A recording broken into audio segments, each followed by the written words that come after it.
Bienvenue dans Canada en clé, ton podcast pour comprendre l'immigration au Canada et y réussir étape par étape. Oui, tu es au bon endroit parce que ce podcast te donne des bonnes informations pour mieux t'orienter et être averti. Aujourd'hui, on va très loin. On va au Grand Nord. Ces régions éloignées qui cherchent désespérément des enseignants. Mais pourquoi y aller? Quelles sont les conditions et surtout, comment postuler? Je t'explique tout ça en 4 parties seulement. On y va? Reste à l'écoute. En première partie, où se trouve le Grand Nord pour quelqu'un qui vient d'arriver? Où est-ce que se trouve le Grand Nord? On parle de Grand Nord dans les territoires qui sont très éloignés et souvent peu accessibles, comme le Nunavut, les territoires du Nord-Ouest, le nord de l'Ontario, le nord du Québec. Ce sont des territoires à faible densité, souvent autochtones, mais qui ont besoin d'enseignants francophones. En deuxième partie, pourquoi ils recrutent? Dans ces régions, ils ont besoin aussi des enseignants comme toutes les autres provinces, car ils ont plus que besoin de plusieurs enseignants parce qu'il y a un roulement de personnel chez eux. Les défis sont majeurs. À cause de l'isolement géographique, des conditions de vie plus rudes, ils ont une difficulté de rétention du personnel. Mais les besoins sont réels.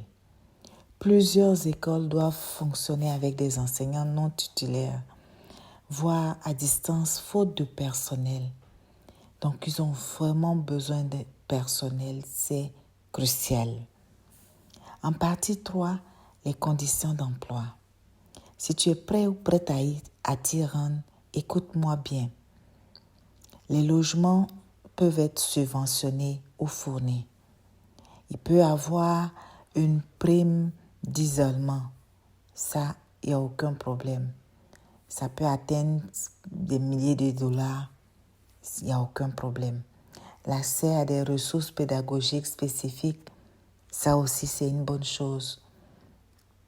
La possibilité d'accélérer ton accès à la résidence permanente si tu es résident temporaire, ça aussi c'est une bonne chose. Mais ce qu'il faut savoir, c'est que la vie sociale est très très limitée. Les conditions climatiques sont extrêmes.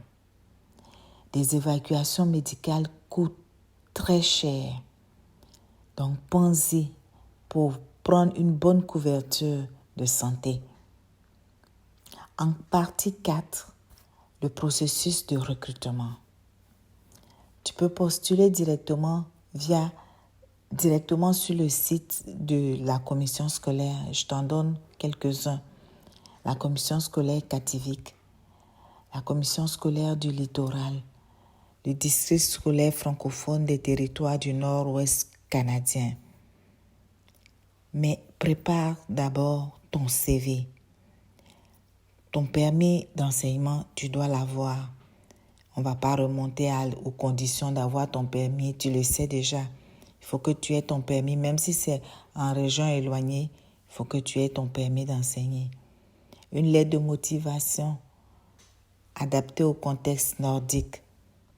Une ouverture d'esprit pour que tu connaisses au moins l'histoire des gens qui vivent dans le Nord. En conclusion, je peux te dire que enseigner dans le Grand Nord, c'est plus qu'un emploi. C'est une aventure humaine, culturelle et professionnelle.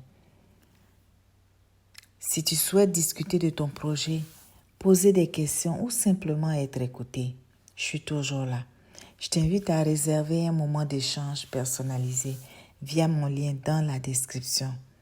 Je t'accueille avec bienveillance, sans jugement et toujours avec les bonnes informations en main.